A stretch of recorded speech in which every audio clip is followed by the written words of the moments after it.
Don't you see any values in the Islamic system? I do.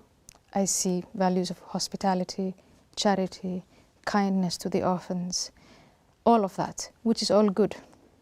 But right now, it's not those virtues that are under debate. It is what I consider to be the vices, but what a true believing Muslim would consider a virtue. It's the obligation of jihad. It's the obligation of keeping the woman in her place. It is the obligation of distancing yourself from the infidel, converting the infidel to your faith, and if he refuses and you have the means to kill him. That's what we are debating today. Do you think that you can combine Islam and democracy? No, because democracy is all about life, about freedom, about the equality of individual human beings, men and women, gays and heterosexuals. And Islam will be compatible with liberal democracy if it sheds all of its violent dimensions. We are in that process. Some Muslims have shed that and don't want to be violent and are trying to work towards an Islam which is non-violent. But that non-violent Islam has not taken root yet. It is right now. So that's what you hope that you will create in the future? Yes. So I can define, when I say a reformed Islam, I can define it. It's an Islam where the Muslims will say we don't have to follow the example of the Prophet Muhammad in every way. The Prophet was also wrong in terms of their lives and freedoms. The Prophet was a warrior. We don't have to be warriors anymore. But that, even thinking it, is blasphemy. I met a young French woman called Siham Habshi who talked about Islam à la carte. So before we go to Islam à la carte, right now we have Islam in its most pure form, the Quran, the Prophet Muhammad as an example. That's the unreformed Islam. And that's today the prevailing one. So it's good to see this. It's good to face it also, because 1.2 billion people subscribe to it.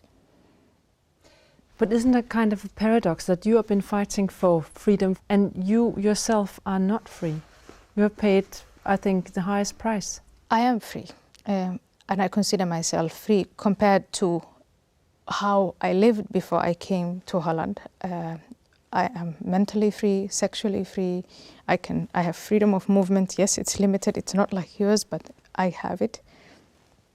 But I think that the first generation that reacts to deep-rooted traditions, and the Islamic tradition is 1400 years old, that you can't expect things to go easily. You can't expect just to say, you know, listen, let's review the Quran and expect everybody to say, fine, let's review the Quran.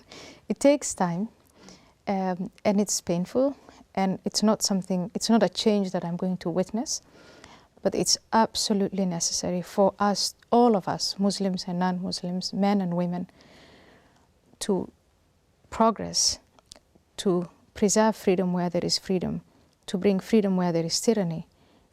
It all starts with the freedom of conscience and the freedom of expression.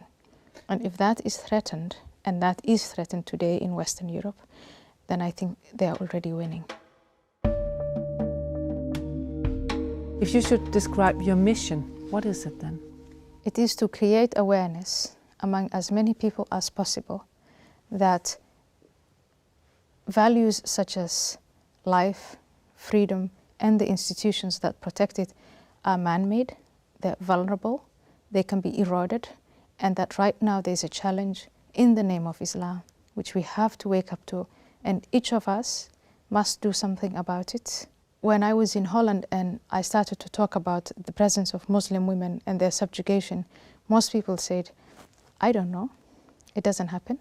And I remind them of the history books I read in Holland, in Dutch universities, when the Jews were being transported from Germany, that at the end, in 1945, when they started to analyze, and not only in Germany but also in other European countries, how was it possible that your neighbors were transported to gas chambers, that most people responded by saying, I did not know. Now I want to make sure that everyone knows. Are you writing a submission number 2? Yes. And what's it about? It's about, submission part 1 was about women talking to God. Submission part 2 is about men talking to God. One of the men is gay. Why is it on homosexuals? Because they too must be killed.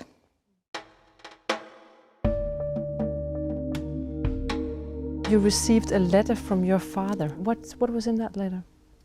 Well, the letter was pretty much telling me I had made a choice which was not his choice.